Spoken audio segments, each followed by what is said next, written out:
untuk belajar topik 3 tentang wawasan kebinekaan.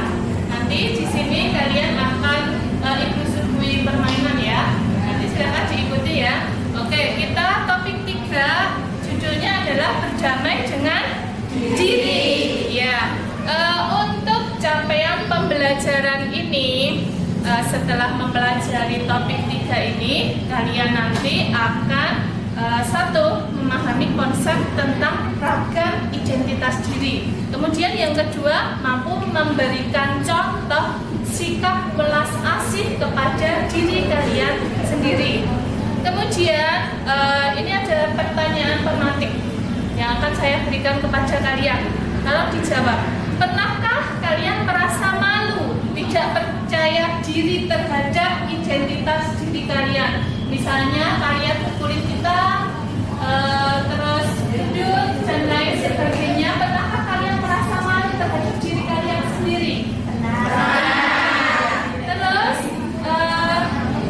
pernahkah kalian menyembunyikan identitas tersebut kepada orang lain? Jadi semua jujur ya, gitu ya. Kemudian yang kedua, mengapa muncul perasaan tersebut? Mengapa kadang kalian perlu menyembunyikan identitas diri kalian supaya tidak diketahui orang lain, itu ya. Terus apakah kalian merasa percaya diri? Mungkin ada yang merasa percaya diri dan ada yang tidak. Oke, tadi kalian sudah saya minta untuk mengisi survei ya. Oke, kita akan lihat hasil survei kalian.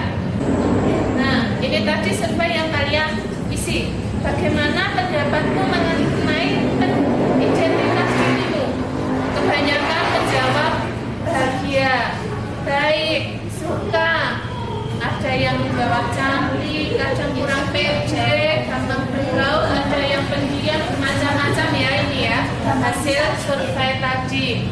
Terus saya kembalikan lagi. Nah, ini yang akan saya buat permainan. Kamu termasuk tim mana? Ayo yang sebelah kiri ke kiri, yang sebelah kanan ke kanan. Ayo segera. Ya, kamu termasuk kulit putih.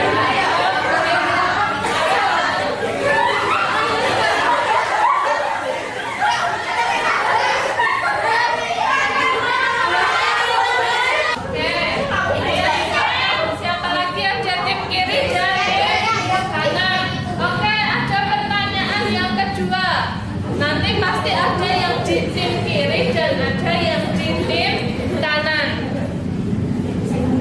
Menurut hobi, kamu senang membaca atau bersepeda? Ayo silakan.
Yang sudah kita diskusikan, ada beberapa pertanyaan seperti berikut. 1.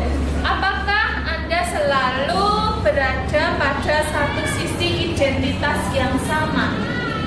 Ya, berarti kalian mempunyai identitas yang berbeda-beda.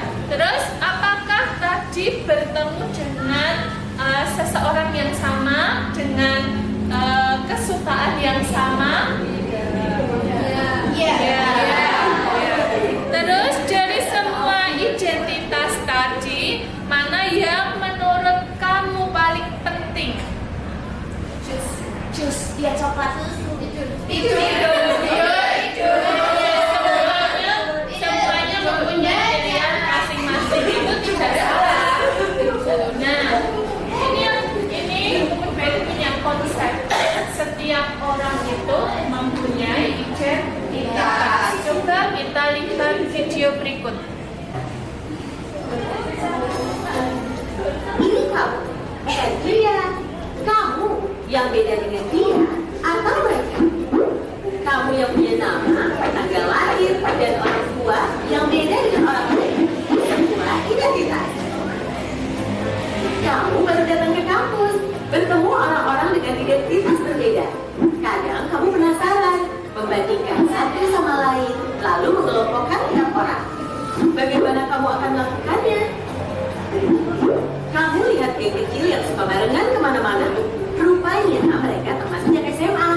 Kamu pun jadi mengelompokkan teman-teman barumu ini berdasarkan asal sekolah. Tapi ada juga yang punya teman sekolah. Mereka kumpul dengan teman sekampung. Kamu lalu perlakukan teman berdasarkan kelompok asal daerah atau suku. Lalu mahasiswa baru menemukan sebuah pilihan fakultas. Kamu mulai berkelompok dengan teman sefakultas dan punya identitas bersama sebagai mahasiswa di fakultas tersebut. Kita lahir dengan identitas seperti suku, agama, warna kulit, dan bertambah lewat pilihan sendiri atau diberikan orang lain hingga kita punya banyak identitas. Soal mana yang paling penting, beda-beda tiap orang. Ada saja yang terlalu bangga dengan identitasnya hingga merasa berhak merendahkan yang lain. Ada juga yang terlalu minder sampai tergoda membela identitasnya secara ekstrim. Beda identitas itu wajar, namun mungkin kita perlu cara pandang yang benar soal identitas. Coba lihat baik-baik. Mungkin kita beda dalam satu identitas, tapi sama dalam identitas lain. Bahkan ketika mengelompokkan orang, kita sebenarnya mencari-cari persamaan identitas. Akhirnya kita perlu pahami bahwa beda itu hak asasi. Namun kita juga akan menemukan semua orang punya satu identitas yang sama, insan Tuhan.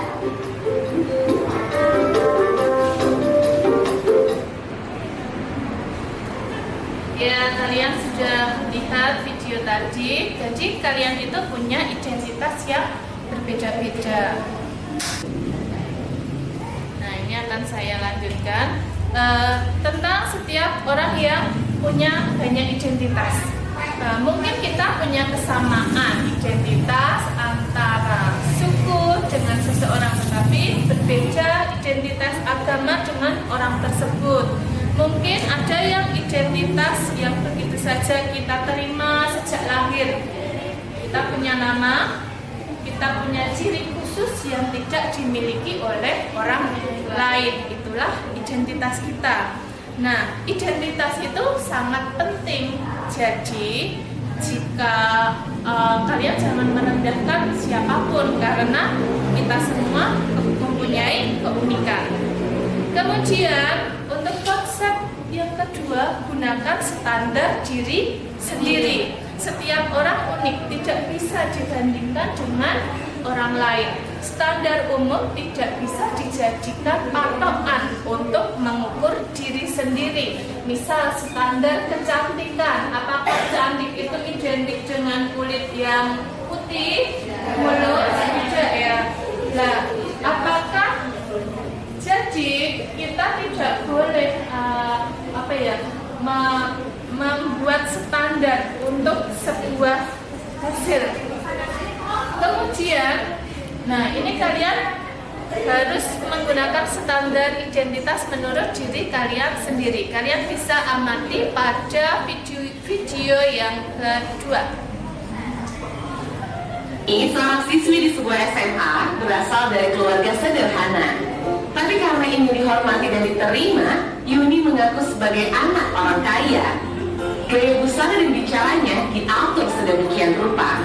Tapi diam-diam teman-temannya tak maka mencari tahu kondisi Yuni yang sebenarnya. Hingga akhirnya Yuni ketahuan identitas aslinya. Karena malu, akhirnya Yuni tak pernah lagi muncul di sekolahnya.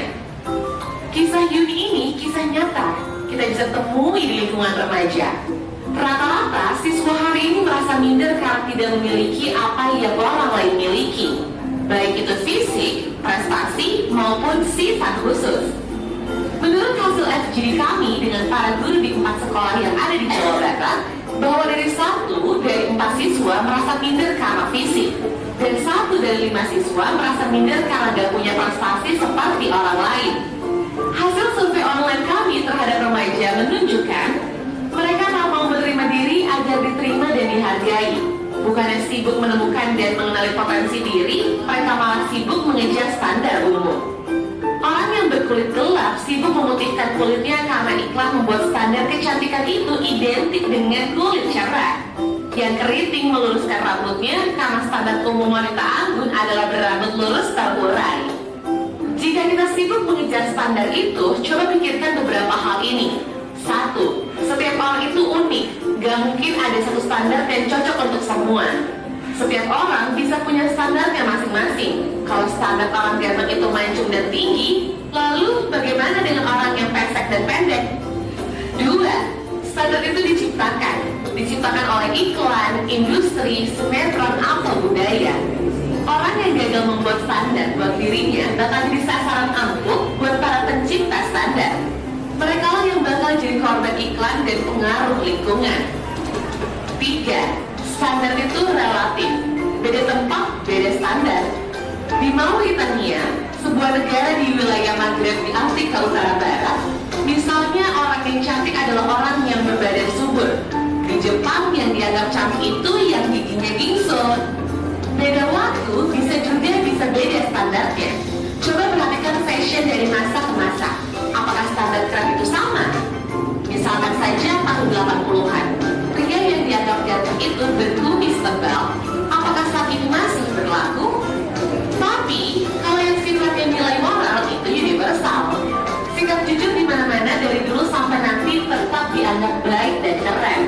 Jadi daripada ngejar standar cantik fisik, mending membangun inner beauty. Gak usah habisin waktu apalagi sampai menipu diri untuk terlihat sesuai standar fisik yang umum. Gak usah minder kelihatan di bawah orang lain atau sombong karena kelihatan lebih tinggi. Karena setiap orang unik dan gak bisa dibandingin. Kalaupun mau bikin standar dan membandingkan, buatlah standar tinggi buat dirimu sendiri. Bandingkan dirimu kemarin dengan dirimu hari ini. Apakah hari ini kamu lebih baik dari kemarin? Terus dorong dirimu sampai memenuhi standar best version of yourself. Ingat, kamu dilahirkan original. Kenapa harus mati sebagai kopian orang lain? Ya. Tadi tentang standar diri sendiri. Oke, kita akan lanjutkan. Video tadi mengena nggak ya? Mengena di hati ya? Ya. Nah, ini konsep welas asih pada diri sendiri. Kalian harus bisa latihan untuk mencintai diri kalian sendiri, untuk menerima apa yang ada di diri kalian. Nah, latihan mencintai diri sendiri. Para ilmuwan mengidentifikasi 3 komponen dari mencintai diri sendiri yang berfungsi sebagai panduan untuk latihan kamu, yaitu tentang kebaikan diri, kesadaran penuh, dan keterhubungan. Oke, ini adalah aplikasi. Yuk kita buat tindakan konkret. Ucapkan terima kasih dan penghargaan kepada diri sendiri. Jadi ucapkan terima kasih kepada dirimu karena kamu itu ya kamu tidak bisa diganti dengan siapapun dan tidak bisa menjadi siapapun. Oke, itu saja. Kira-kira dari kalian ada yang mau mengucapkan terima kasih untuk dirinya sendiri? Ada. Ya, perwakilan.